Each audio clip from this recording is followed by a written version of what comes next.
அனைவருக்கும் இந்த கவியரங்கத்தின் சார்பாக இனிய புத்தாண்டு பொங்கல் நல்வாழ்த்துக்களை உரித்தாக்கிக் கொள்ளுகின்றோம்.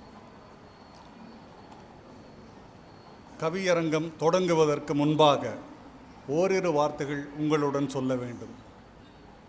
கம்பன் கவிமன்றம் பொள்ளாச்சி நகரில் 30 ஆண்டுகளுக்கு முன்பு தொடங்கப்பட்டு இது 364வது நிகழ்ச்சியாக நடந்து கொண்டிருக்கிறது. பொதுவாக ஒரு கலை இலக்கிய நிகழ்ச்சிகள் நாடு முழுவதும் நடந்து கொண்டுதான் இருக்கின்றது. ஆனால் என்னப்பா சத்தம் கம்மியாக இருக்கா? நாடு முழுவதும் இலக்கிய நிகழ்ச்சிகள் நடந்து கொண்டுதான் இருக்கின்றன. ஆனால் ஒரு சில ஊர்களில் நடக்கும் இலக்கிய நிகழ்ச்சிகள் தான் நாடு முழுவதும் பெயர் வாங்கியிருக்கின்றன. கோவையில் தாமுஏசாக்கா நடத்துகின்றது. கோவை இலக்கிய சந்திப்பு நிகழ்ச்சி அண்மையில்தான் நடப்பதில்லை, தொடர்ந்து நடந்து கொண்டிருந்தது. இங்கே இந்த பொள்ளாச்சி மண்ணில் பொள்ளாச்சி இலக்கிய வட்ட நிகழ்ச்சி 150 நிகழ்ச்சிகளுக்கு பக்கம் நடந்து கொண்டிருக்கிறது. ஆகவே பொள்ளாச்சிக்கும் இந்த தமிழ்நாட்டின் இலக்கிய நிகழ்வுகளுக்கும் நெருங்கிய தொடர்பு உண்டு. நாங்கள் கூட வேடிக்கையாக சொல்லுவோம், பொள்ளாச்சி என்பதை தமிழ்நாட்டின் இலக்கிய தலைநகரம் என்று வைத்துக் கொள்வோம். அந்த அளவுக்கு இங்கே கொஞ்ச நேரத்துக்கு முன்பு கலை நிகழ்ச்சிகள் நடந்தன. மாணவ மணிகள் தங்களுடைய திறனை வந்து காட்டினார்கள். பாருங்கள், கொஞ்ச நாள் கழித்து பாருங்கள், அவர்களே தொடர்ந்து உங்கள் வீட்டில் இருக்கக்கூடிய தொலைக்காட்சிகள் அவர்கள் வருவார்கள். நாடு முழுவதும் சென்று தங்களுடைய திறனை வெளிப்படுத்துவார்கள். உலகிற்கு தங்கள் அறிவாற்றலை வழங்குவார்கள். அந்த நம்பிக்கை எங்களுக்கு இருக்கிறது. இலக்கியத்தின்பால் பொதுவாக அதிகம் ஆர்வம் கொண்ட ஊரிலே இலக்கியம் பற்றி பேசுவது உண்மையிலே மகிழ்ச்சிக்குரியது. மிக்க மகிழ்ச்சியோடு இந்த நிகழ்ச்சியில் நாங்கள் கலந்து கொள்கின்றோம். கவியரங்கம் என்கின்ற இந்த நிகழ்ச்சி கொஞ்ச நாட்களுக்கு முன்பு வரை தொடர்ந்து தனியான நிகழ்ச்சியாக நடக்கும். தனிப்பட்ட நிகழ்ச்சியாக. அது ஒரு தலைவர், ஒரு 4-5 உறுப்பினர்கள், தனித்தனி தலைப்புகள் என்ற வகையிலே அது நடந்திருக்கும். ஆனால் இலக்கிய நிகழ்ச்சிகள் பல்வேறு நிகழ்ச்சிகளை உள்ளடக்கி இருப்பதால் இந்த கவியரங்கம் என்கின்ற இந்த ஒரு நிகழ்ச்சிக்கு அதிகம் நேரம் ஒதுக்க இயலாது. இது தெரிந்த விஷயம். ஆகவே கவிதை வாசிப்பு என்றது மாறி இருக்கிறது. ஒவ்வொருவரும் விருப்பமான தலைப்புகளை வாசிப்பார்கள். இதிலே கூட ஒவ்வொருத்தருக்கும் தனி தலைப்பு இருக்கும். அதிலே அவர்கள் விருப்பத்திற்கு வாசிப்பார்கள். ஆகவே அந்த சுதந்திரம் அவர்களுக்கு இருக்கும். இப்படியாக கவியரங்கம் கவிதை வாசிப்பாக மாறி இருந்தாலும் ஒட்டு மொத்தமாக இது இலக்கியத்தை வாழ வைப்பது. இது போன்ற நிகழ்ச்சிகள் தான் இலக்கியத்தை வாழ வைத்துக் கொண்டிருக்கின்றன, கவிதையை வாழ வைத்துக் கொண்டிருக்கின்றன. இப்பொழுது இந்த நிகழ்ச்சிக்கு வருவோம். இந்த நிகழ்ச்சியானது இந்த நிகழ்வை நடத்துகின்ற பொள்ளாச்சி கம்பன் கவிமன்றத்தினுடைய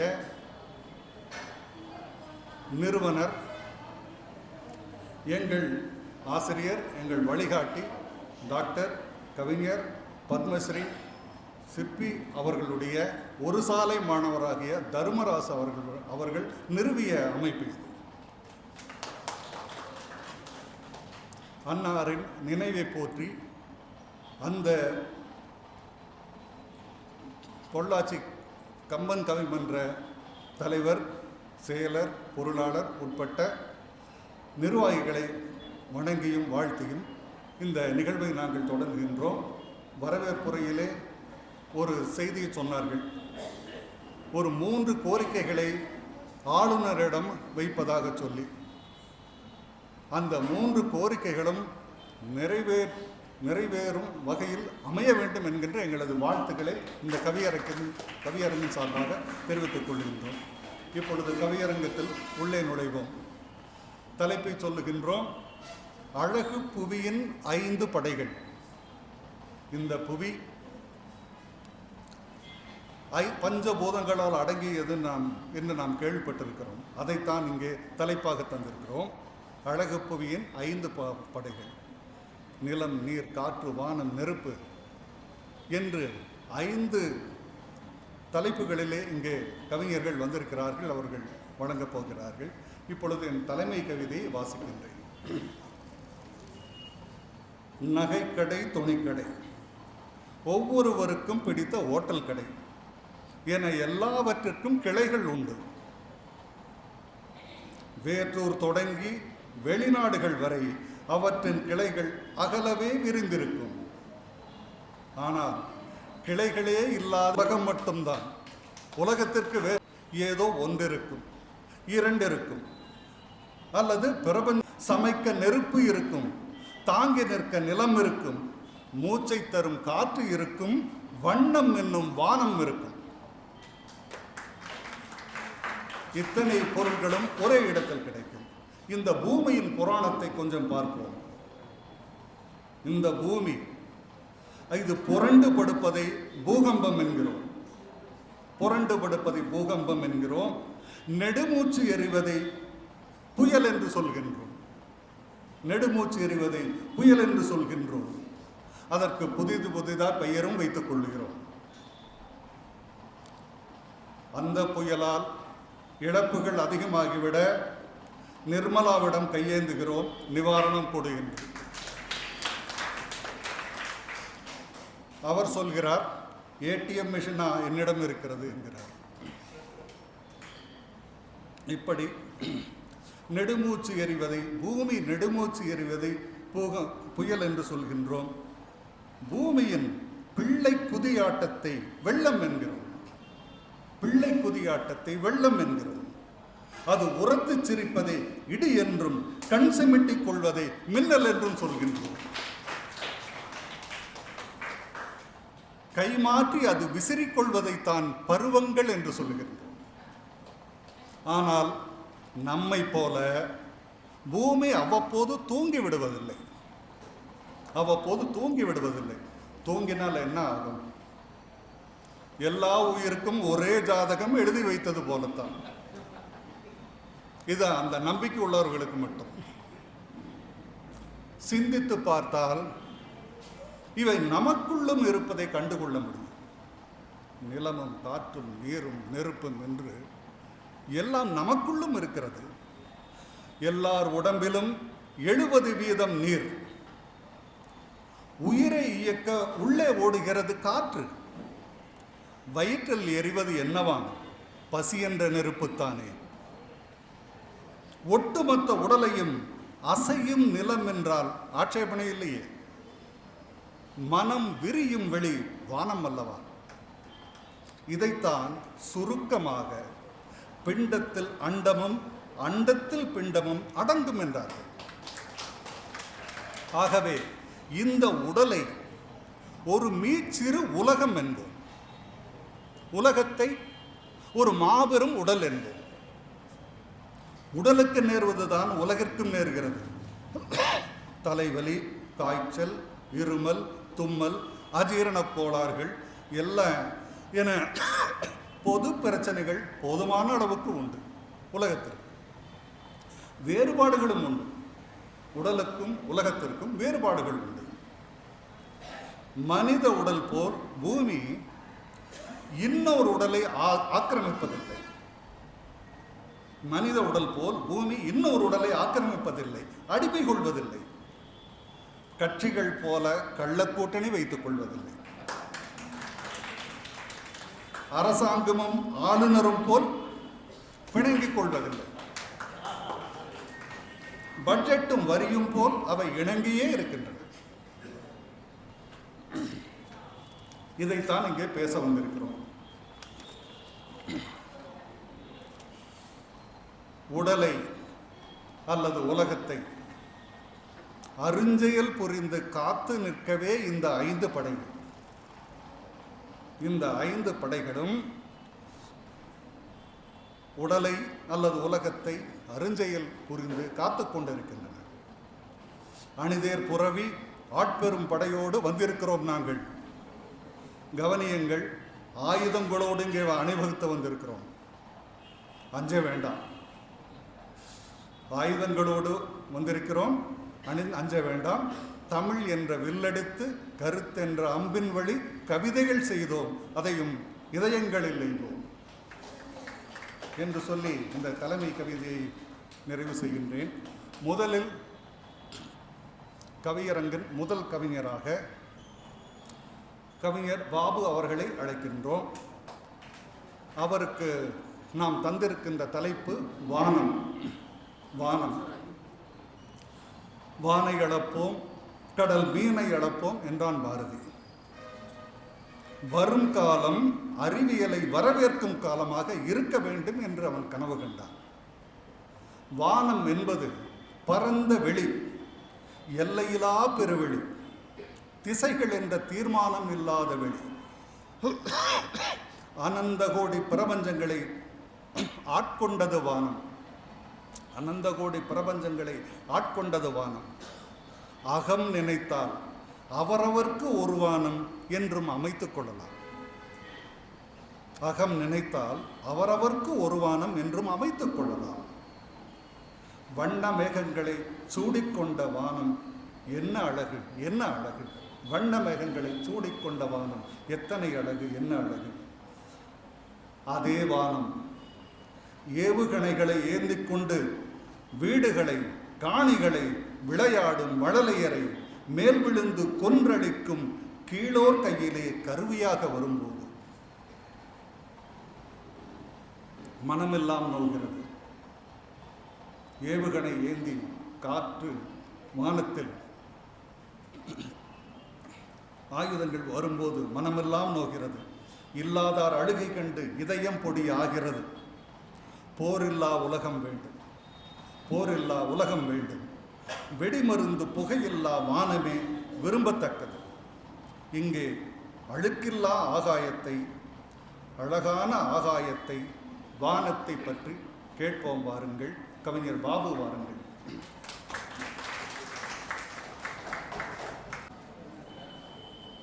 ஒரே ஒரு வானத்தைத்தான் இங்கு வாசிப்பதற்கு அழைத்தோம். ஒரே ஒரு வானத்தைத்தான் இங்கே வாசிப்பதற்காக அழைத்தோம். அது பல வானங்களை நமக்கு இங்கே பகிர்ந்து கொண்டது. பல வானங்களை இங்கே அவர் பகிர்ந்து கொண்டார். குறிப்பாக அந்தி வானத்தை சொன்னார், செவ்வானத்தை சொன்னார்.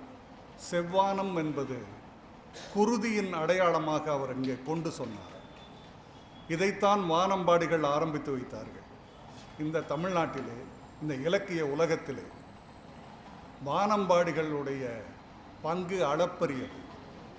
அவர்கள்தான் எங்கோ மாட மாளிகைகளில், கூட கோபுரங்களில் இருந்த கவிதையை கொண்டு வந்து, தெருவுக்கு கொண்டு வந்து, வீட்டுக்கு கொண்டு வந்து உங்கள் மனதுகளில் சேர்த்தார்கள். அப்படி மனதுகளில் சேர்ந்த அந்த வானம்பாடி கவிஞர்களின் வாரிசாக நாம் இவரை சொல்ல முடியும். நல்ல கவிதை தந்த நண்பருக்கு நன்றியும் வணக்கமும். அடுத்து காற்று. காற்று பேச வருகிறது. காற்றுக்கு உருவம் இல்லை. காற்றுக்கு உருவம் இல்லை. உருவமில்லா ஒன்றுக்கு எத்தனை பெயர்கள், எத்தனை பெயர்கள்! மெல்ல நடந்து வந்தால் அது தென்றல், வேகமாய் சீறி வந்தால் புயல், சுழன்றடித்தால் சூறாவளி, புல்லாங்குழலுக்குள் புகுந்து வந்தால் என்ன இசை, மூக்கினில் நுழைந்து வந்தால் அது மூச்சு. இப்படி காற்று நமக்கு கற்றுக் கொடுப்பது ஏராளம். காற்று நமக்கு கற்றுக் கொடுப்பது ஏராளம். எளியோர் வாசலில் என் காற்றாய் இதமாய் நடக்க வேண்டும். அவர் கூரையை பீத்து மேலோரின் ஏவல் நாய் போல் எரியக்கூடாது. தீமைகளை சாய்ப்பதற்கு தீக்கு விசிறி உதவ வேண்டும். இது காற்றினுடைய வேலை. காற்றுக்கு ஒரு இயல்புண்டு. காற்றுக்கு ஒரு இயல்புண்டு. வேகமாக வீசும்போது நம்மை தள்ளி போக வைக்கும். வேகமாக வீசும்போது நம்மை தள்ளி போக வைக்கும். சக்கரத்தில் இல்லாத போது நம்மை தள்ளி போக வைக்கும். சக்கரத்தில் இல்லாத போது நம் வண்டியை தள்ளி போக வைக்கும். காற்றுக்கும் கொடிக்கும் காலகாலமாய் தொடர்புண்டு. காற்றுக்கும் கொடிக்கும். எது வரும்போது எது அசைந்தது? இந்த விவாதத்தை அன்றைக்கே கண்ணதாசன் ஆரம்பித்து வைத்து விட்டார். கொடியசைந்ததும் காற்று வந்ததா, காற்று வந்ததும் கொடியசைந்ததா? இது விவாதத்தை தொடங்கி வைத்தார். விவாதம் என்றால் அது முற்று பெற வேண்டாமா?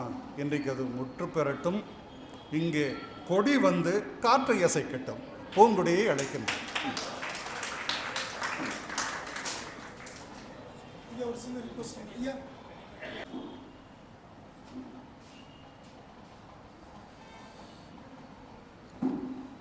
காற்று தேவனை வழிபடுகின்றோம், வணங்குகின்றோம் என்று தொடங்குகின்ற பாரதியின் பாடலை அவர் நினைவுபடுத்தி இருக்கிறார். மிக முக்கியமான ஒரு அம்சம். தாம் வாசிக்கும் கவிதையிலே புகழ்பெற்ற கவிஞனை எடுத்து காட்டுவதும் ஒரு சிறப்புக்குரியது. யாருடைய பாடல் என்று மற்றவர் தெரிந்து கொள்ள அது வாய்ப்பாக இருக்கும். பாரதியின் பாட்டு அருமையான வரிகள். காற்றை, நிலத்தை, நீரை எல்லாவற்றையும் அவன் இனியது என்று சொல்கின்றான். நிலம் இனிது, இந்த நீர் இனிது, நெருப்பு இனிது, எல்லாவற்றையும் சொல்லிவிட்டு கடைசியில் சொல்லுகின்றான் மனிதர் இனியர் என்று சொல்லுகிறார். அது மிக மிக முக்கியமானது. இத்தனை இருந்தாலும் போதுமா? இதை உபயோகிக்கின்ற மனிதர்கள் இனியர்களாக இருக்க வேண்டும் என்பது அவனுடைய கனவு. அவருடைய கவிதையிலே பல்வேறு செய்திகளை சொல்லியிருக்கிறார். உலகம் முழுவதும் வியாபிக்கும் காற்றை அவர் விரிவாக சொல்லியிருக்கிறார். குறிப்பாக இயல்பாக இருக்கும்போது நன்றாகத்தான் இருக்கிறது, மனிதரோடு சேரும்போது தான் அது மாசுபடுகின்றது என்கின்ற ஒரு அருமையான கருத்தை அவர் சொல்லுகின்றார். அது மட்டுமல்ல, ஒரு செய்தியை சொல்லியிருக்கிறார். நமக்கு சன்னல் என்கின்ற ஒன்று, அதற்கு வேறு பெயர் சாளரம் என்றுதான் நாம் கேள்விப்பட்டிருக்கின்றோம். அதற்கு இன்னொரு பெயர் உண்டு, அதன் பெயர் காலதர் என்பதை அவர் இங்கே சுட்டிக்காட்டி இருக்கின்றார். இதுதான், இது ஒரு கவியரங்கம் என்பது ஒரு பாட வகுப்பாகவும் இருக்கும் என்பதற்கு இது ஒரு எடுத்துக்காட்டு என்று நாம் வைத்துக் கொள்கின்றோம். கவிதை வாசித்த சகோதரிக்கு எங்களது வாழ்த்துக்கள். அடுத்து நெருப்பு வருகிறது. நெருப்பு இங்கே வருகிறது. வீட்டில் விழுகின்ற எல்லா குப்பைகளையும் நெஞ்சில் எங்கோ தங்கி இருக்கும் அழுக்கையும் சேர்த்து ஒன்றாய் போட்டு எரிப்பதே போகி ஆனது. ஒன்றாய் போட்டு எரிப்பதே போகி என்றானது. என்ன அவசரமோ, இவர் போகிக்கு 2 நாள் முன்பாகவே வந்து நெருப்பை பாட இருக்கின்றார். தணிகின்ற நெருப்பைத்தான் உருவாக்க முடியும் நம்மால். தணிந்து போகின்ற நெருப்பைத்தான் நம்மால் உருவாக்க முடியும். தணியாத நெருப்பை வைத்திருப்பது உலகத்தில் 2 தான். தணியாத நெருப்பை வைத்திருப்பது உலகத்தில் 2 தான். ஒன்று சூரியன், இன்னொன்று ஏழையின் வயிறு. அணுச்சேர்க்கை நடப்பதால், ஆக்சிஜன் தேவைப்படாததால் அணையாமல் இருக்கிறது சூரியன். இது அறிவியல். அணுச்சேர்க்கை நடப்பதால், நியூக்ளியர் ஃபிஷன் என்று சொல்வது, ஆக்சிஜன் தேவைப்படாததால் அணையாமல் இருக்கிறது சூரியன். உணவு தேவை இருப்பதால், உதாசீனம் தொடர்வதால் எரிந்து கொண்டே இருக்கிறது ஏழையின் வயிறு. இதற்கு மட்டும் தீர்வு இருந்தால் போதும். இதற்கு மட்டும் தீர்வு இருந்தால் போதும். தீ பரவட்டும், திக்கெட்டும் பரவட்டும் என்றார் அறிஞர் அண்ணா. தீமைகள் சுட்டரிக்க தீயே வருக, தினேஷ்குமாராக வருக. நெருப்பு நேரில் வந்து தன்னை பற்றி சொன்னதாய் நாங்கள் இந்த கவிதையை பார்க்கின்றோம். நெருப்பின் பல்வேறு பரிமாணங்களை அவர் கவிதையில் சொன்னார். நெருப்பு என்ன செய்யும், நெருப்பின் தன்மை என்ன, நெருப்பு எதற்காக என்பதை பற்றியெல்லாம் அவர் விரிவாக சொல்லியிருக்கிறார். அதனுடைய பல்வேறு பரிமாணங்களை இங்கே எடுத்து சொல்லியிருக்கின்றார். அவருக்கு நம்முடைய வாழ்த்துக்கள். அடுத்து நீரை அழைப்போம். நீர்க்குடத்தில் பிறந்தவர்தான் எல்லாரும். நீர்க்குடத்தில் பிறந்தவர்தான் எல்லாரும். பூமி பரப்பில் 97% கடலில், 2% நிலத்தடியில், எஞ்சிய 1% தான் நிலத்தில் உருவாகிறது. குடிநீராக, குளிக்கும் நீராக, பயன்படுத்தும் நீராக அதுதான் ஆகிறது. இந்திய பெருநாட்டின் வடபகுதி ஆறுகள் இமயத்தின் மடியில் இருந்து இறங்கி வருவது. இந்தியாவின் வடபகுதி ஆறுகள் இமயத்தின் மடியில் இருந்து இறங்கி வருபவை. கங்கையும் யமுனையும் பிரம்மபுத்திராவும் அப்படித்தான். நம் தென்பகுதிக்கோ வாய்த்திருக்கும் ஒரே மூலம் மேன்மை மிகுந்த நம் மேற்கு தொடர்மலை தான். இந்த நீர் மூலம் இல்லாது போனால் நிர்மூலம்தான். இந்த நீர் மூலம் இல்லாது போனால் நிர்மூலம்தான். மேற்கு மலை தலையில் சூடியிருக்கும் உச்சி புல்வெளிதான் தண்ணீரின் ஆதிநிலம். மேற்கு மலை தலையில் சூடியிருக்கும் உச்சி புல்வெளிதான் தண்ணீரின் ஆதிநிலம். பெய்த மழையை வேரில் தேக்கி தேவையின் போது அது திறந்து விடுவதைத்தான் சுனை என்கிறோம், அருவி என்கிறோம். தவழ்ந்து வருகையில் அது சிற்றாறு, பாய்ந்து ஓடினால் பேராறு என்றெல்லாம் பெயர் வைத்துக் கொள்கின்றோம். காவிரி என்பதும் வைகையும் பவானியும் பொருணையும் கோதாவரியும் கிருஷ்ணாவும் எல்லாம் இதன் பிள்ளைகள். இந்த மேற்கு மலையின் பிள்ளைகள் தான் இத்தனை ஆறுகளும். ஆயினும் கழிவுகள், மருந்துகள், ஆலை எச்சங்கள் என மனிதர் கழித்தவையெல்லாம் மண்ணில் தேங்கும் நீர்நிலைகளில் தான் இருக்கின்றன. மண்ணில் விழுந்தாலும் அது நீர்நிலைகளில் தான் போய் நிற்கின்றன. அவற்றை அள்ளிச் செல்லும் ஆறும் கடலில் தான் கொண்டு போய் கொட்டுகிறது. கடல் என்ற நீரில் தான் கொண்டு போய் கொட்டுகிறது. உலகின் மாபெரும் குப்பை தொட்டியாகி கொண்டிருக்கிறது கடல்.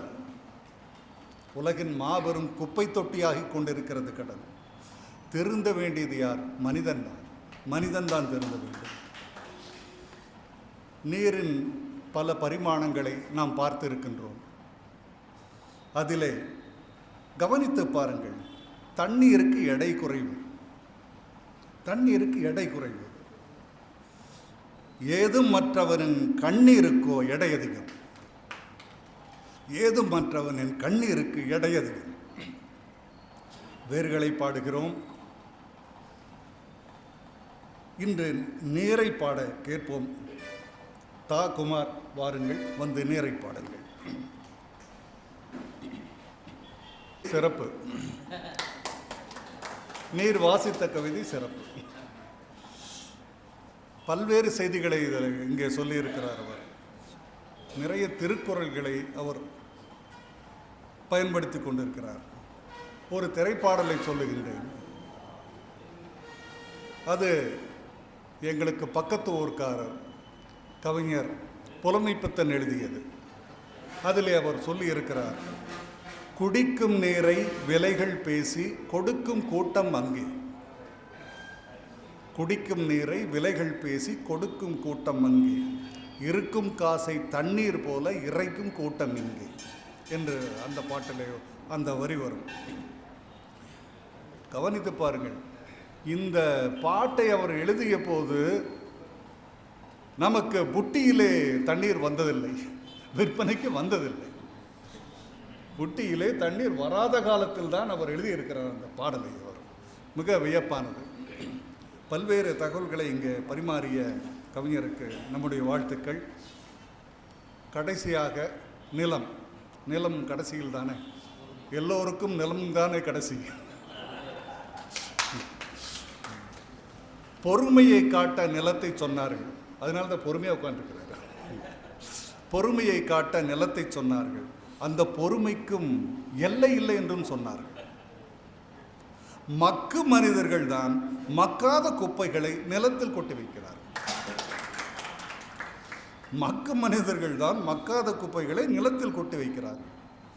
அவரவர் வீட்டு சன்னலுக்கும் ஓட்டி செல்லும் வாகன சன்னலுக்கும் வெளியே இருப்பது குப்பை தொட்டி என்ற எண்ணம் தான். நம் வீட்டு ஜன்னலுக்கும் வாகனத்தில் இருக்கக்கூடிய ஜன்னலுக்கும் வெளியே இருப்பதெல்லாம் குப்பை தொட்டி. அங்கு எதை வேண்டுமானாலும் போடலாம். குப்பைகள் சேர சேர அவை ஊதி பெருத்து நம் புறநகர் கிடங்குகளை நிறைக்கின்றன. எத்தனை நாளைக்கு இது நடக்கும்? இந்த சிக்கல்களை எத்தனை நாள் நிலம் ஏற்றுக்கொண்டிருக்கும்? எத்தனை நாள் நிலம் ஏற்றுக்கொண்டிருக்கும்? நிலம் கொந்தளித்தால் என்ன ஆகும்? மலைகள் தொடங்கி காடுகள், கழனிகள், கடலோரம் வரை நிறைந்திருப்பது நிலம் அல்லவா? அந்த நிலத்தை சேதப்படுத்தலாமா? கேள்விகளோடு வருகிறார் பாலமுருகன். வாருங்கள். முடித்தார். நிலம் இறுதியில் வந்தது. கவியரங்கம் முற்று பெற இருக்கின்றது. இறுதி நிறைவு கவிதையை சொல்லி முடிக்கப் போகின்றோம். அதற்கு முன்பாக ஒரு மாணவி இங்கே ஒரு கவிதையை வாசிக்க இருக்கின்றார். மாணவி தானுங்க? மாணவி ஆசிரியா? ப்ரமோஷன் ஆயிடுச்சா உங்களுக்கு? இல்லை, இங்கே வாசிக்க வர்றவங்க எல்லாரும் மாணவர்கள் தான். கவிதை வாசிப்பவர்கள் மாணவர்கள் தான். கனகலட்சுமி ஆசிரியை தன்னுடைய கவிதையை இங்கே வழங்குகின்றார். நீலவானம் என்ற தலைப்பில் அவர் தன்னுடைய கவிதையை வழங்குகின்றார். கவிஞர் எஸ் கனகலட்சுமி அவர்களுக்கு கவிஞர் நாம் பொற்கொடி அம்மா அவர்கள் நினைவு பரிசு வழங்கி சிறப்பித்தார்.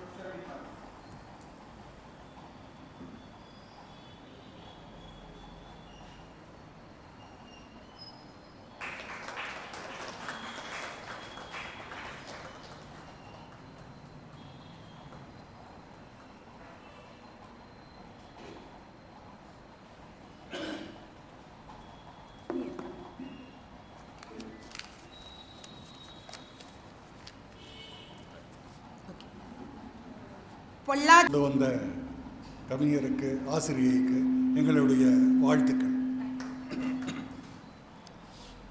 நிறைவு கவிதையை வாசிக்கின்றேன். இந்த பூமிக்கு தற்செயலாய் வந்தவர் நான். இந்த பூமிக்கு தற்செயலாய் வந்தவர்தான் நான். இந்த பூமியை கடை என்று முதலில் சொன்னேன். கடை என்று முதலில் சொன்னேன். பொருளை வாங்கியதும் புறப்பட வேண்டியதுதான். பொருளை வாங்கியதும் புறப்பட வேண்டியதுதான். கட்டாயமாக காசு தந்துவிட்டேன். கட்டாயமாக இங்கே இதுவரை அனுபவித்த இன்பங்களை அடுத்த தலைமுறையிடம் அப்படியே ஒப்படைக்கும் கடமை என்பதைத்தான் இங்கே காசு என்று குறிக்கின்றோம். அறிஞன் ஸ்டீஃபன் ஹாக்கிங் சொன்னான், மனிதர் சேர்ந்து மாநிலம் கெடுத்தோம், மனிதர் சேர்ந்து மாநிலம் கெடுத்தோம், மாயப்புவி எனும் மண்கலம் உடைத்தோம், மாயப்புவி எனும் மண்கலம் உடைத்தோம். இன்னும் ஒரே ஒரு நூற்றாண்டு, அவ்வளவுதான் நம் ஆட்டம் என்றார். இன்னும் ஒரே நூற்றாண்டு தான், பூமி அதற்கு மேல் தாங்காது. இத்தனை சிக்கல்களையும் அது எதிர்கொள்ள முடியாது. அந்த அளவுக்கு நாம் பூமியை உருவாக்கி வைத்திருக்கிறோம் என்று எச்சரித்தான். அடுத்த நூற்றாண்டில் இந்த பூமி வாழத்தகுதியற்றதாய் ஆகிவிடும் என்று அவன் எச்சரித்தான். ஆயினும் நம்பிக்கை இருக்கிறது நமக்கு. நம்பிக்கை இருக்கிறது நமக்கு. அறிஞன் சொல்லை நேர்மறையாய் பார்ப்போம். அறிஞன் சொல்லை நேர்மறையாய் கொள்வோம். இந்த 5 படைகளையும் அணைத்துக் கொள்ளுவோம். இந்த 5 படைகளையும் அணைத்துக் கொள்ளுவோம். ஆதரவு கரங்களால் பிணைத்துக் கொள்ளுவோம். ஆதரவு கரங்களால் பிணைத்துக் கொள்ளுவோம். நமது மனதை ஒரு சிறகை போல் விரித்துக் கொள்ளுவோம். நம் பிள்ளைகளுக்காகவும் இன்னும் பிறக்காத தலைமுறைக்காகவும், நம் பிள்ளைகளுக்காகவும் இன்னும் பிறக்காத தலைமுறைக்காகவும் சிந்திப்போம். மாசில்லா பூமி மக்களின் கைவர உழைப்போம். அவரிடத்தில் அழுக்கில்லா பூமியை கையில் அளிப்போம். கவியரங்கம் முற்று பெறுகின்றது. அனைவருக்கும் வணக்கம், வாழ்த்துக்கள். நன்றி.